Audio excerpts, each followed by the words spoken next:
team. And if you're saying that you're so dominant, number one, you should do it. Well Off Podcast, we back, baby. Deion and Keenan just had a little pre-debate. I just want to know. I'm not. No, they mad at each other. I I got Big Deion to the left of me. Big Deion, I got Keenan, aka the Hammer. I see you back there, Steven. Taylor, you're looking very interested in the conversation this week. I don't know, you look pretty excited. But let's get into it. Let's get into it. Let's start.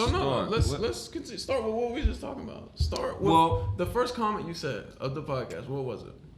I want to talk about the Rams and the Chiefs game. I do want to talk about it. Patrick Mahomes, man,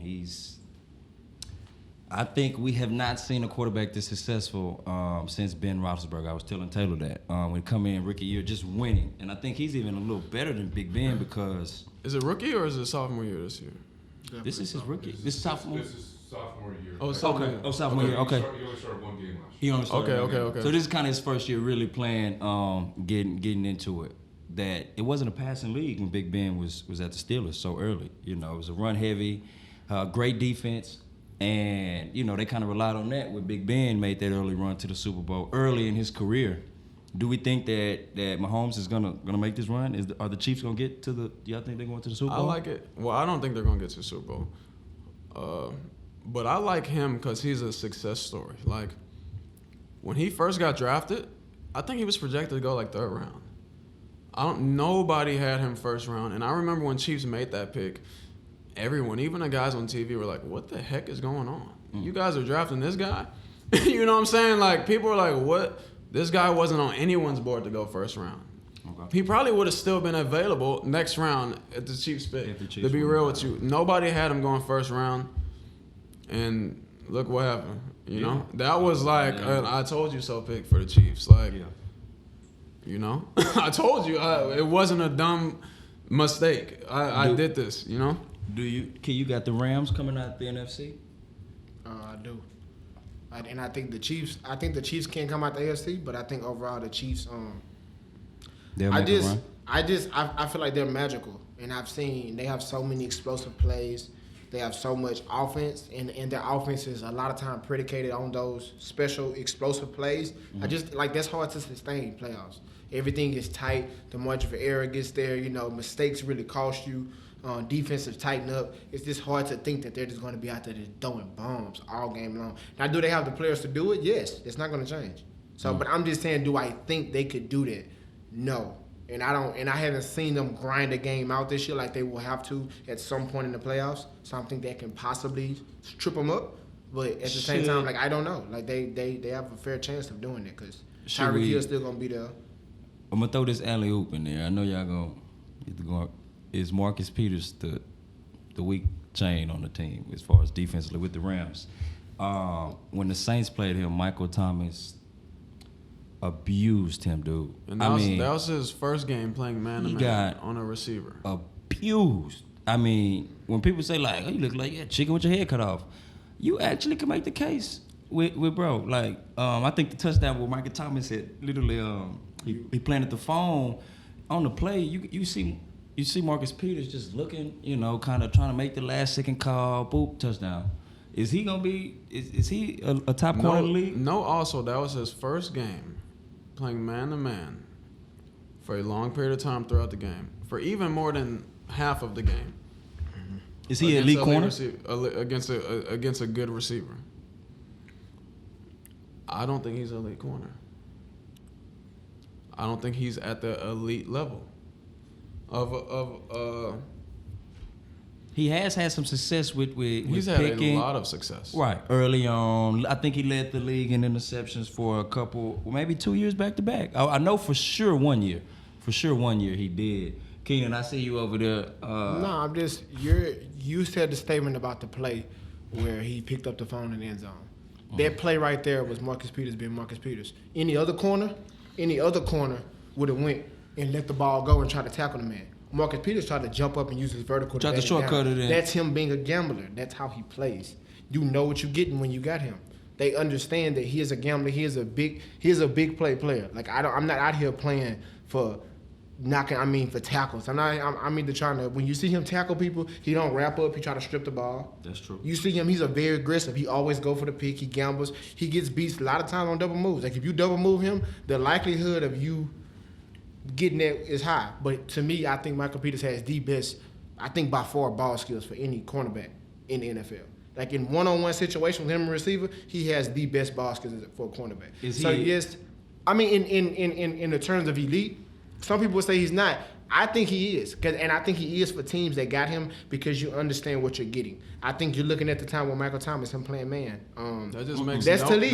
That's Talib's job. They bought Talib. Sense. They bought Talib to that team for that specific reason, to follow guys around to do that. They got Marcus Peters out there because I want you to freelance. I want you to be you because I have a guy to do all that. Right now the guy's out, so he's having to fill shoes that he did not think he would have to fill going into that. It's such thing called scheme. He's playing out of position within the scheme right now, and it's costing him. He's saying he's elite because I know what I'm getting, and he's elite for what he's doing. When I mean elite, so what? I don't. So you're basically cutting out the whole corner position. I think he's elite for what he's doing. Therefore, So if I say that's an elite receiver. So I'm taking away no elite receiver. I think he's elite to run the slot and spread. Because are you elite receiver or are you not elite receiver? Are you elite corner or are you not elite corner? Easy. You can look at what's the guy that plays slot receiver for the Patriots? He played slot receiver for the Edelman. No, not Edelman. The guy that was with the Dolphins at one point, but he came over to. No, I mean not Amendola before him. Cooks. No, it was the little guy he retired from out of concussions. It was Walker. Wes Walker can say the same thing. Wes Walker was a very dominant receiver in the slot. You take Wes Walker out of the slot, he wasn't that same guy. So yes, that's saying he is very, very dominant. So Wes Walker is an elite receiver. Huh? Wes Walker's elite receiver, Ken. Slot. And Wes Walker was an elite receiver when he played in the slot. That's what I'm telling you. Within that scheme, he was one of the best slots all time. Yeah, well, I think but that's what I'm saying. Okay, schemes in football, y'all know that. But guess what? Everybody's not a universal. Guess what Wes Walker didn't have? He didn't have. I know if I put him in here, he's gonna mess up some plays. I know he might not catch the ball. I think you can't argue both points because there's obviously a clear distinguish between receivers that can play outside and only can do that, some that play inside and can only do that, and some that can do both. With corner, so I think when I look at elite corner, play man. I'm looking at somebody that can follow anybody on the field, whether it's the big 6'6" tight end, whether it's the best number one receiver, whether it's the best number two receiver. Elite, kind of cornerback to me is, can I put this on this guy and the other opponent is less effective? And name those. And that's right. No, but name those guys in the NFL. Jalen Ramsey. Patrick Peterson. Sure. Patrick Peterson. For sure.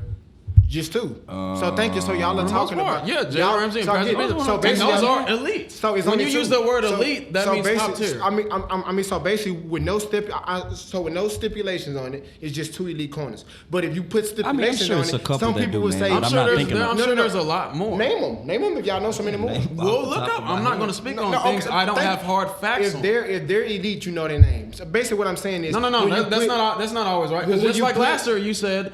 When you put stipulations on them, don't play on a good team, you might not get your name called. When you put stipulations on them, then other players come in the league. Like when you put stipulations on them, Chris Harris is an elite slot cornerback. Elite when it comes down to being a slot. What is he playing, man? Huh? Was he playing, man? He plays zone, man. He plays all that from the slot. He does a lot for that team. But in that slot, Chris Harris is the best on paper. He played for the Broncos? Yes, on paper, all of that. He is. I put him as a top 5 receiver. You giving up more touchdowns? But here's what I'm saying. You have to put stipulations on them because Chris Harris don't venture outside as much. Bro, so now he only stays in the slot. So I get what you're saying. If you're elite, there's no stipulation. If you're elite, there's no but. If you're elite, you're elite. All right. When I'm looking at, if you're elite, you're elite. No football player will argue with you and say Chris Harris isn't elite. If you're elite, you're elite. There's no but. There's a such thing as but. There's no buts. Let me say this though. When we look at the best corner overall ever to play the game, prime time, your old man. I don't see him playing no zone. That's a one in a generation type player. No, Patrick P has that same. That's mentality. another one in a generation type player. What do you mean, Jalen? There's two people in the. No. They're definitely two different generations. I mean, a player like that come every 10 years. I want to know one thing. If this is an elite corner, Why the first time that he plays man-to-man on a good receiver does he give up 200+ yards?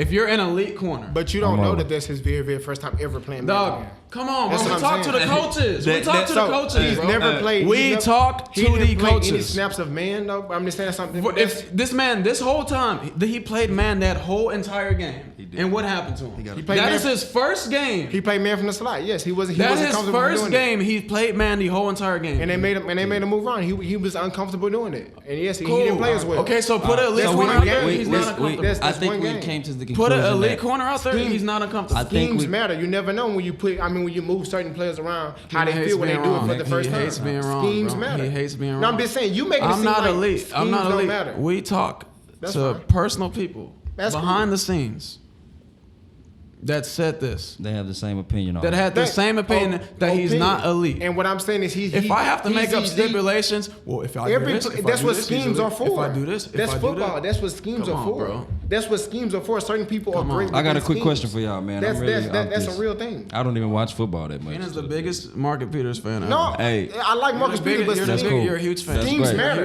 And y'all too, as football players, sitting up here making it seem like schemes don't matter. Y'all sound crazy. You're a huge fan, bro. Why you're a big fan. If schemes don't matter, why the hell do they have coaches? If schemes don't matter. So why, if the coaches matter, then why do the coaches that we talk to? But I'm just saying schemes matter. If the coaches certain matter, players fit certain people's schemes more than others. That's what schemes are for. You can be great within the scheme. That's why I used the example with Chris Harris. A lot of people don't talk about him as a top tier corner. When we talk about slot corners, Chris Harris matters. You're a big Marcus Peters fan. I want to play.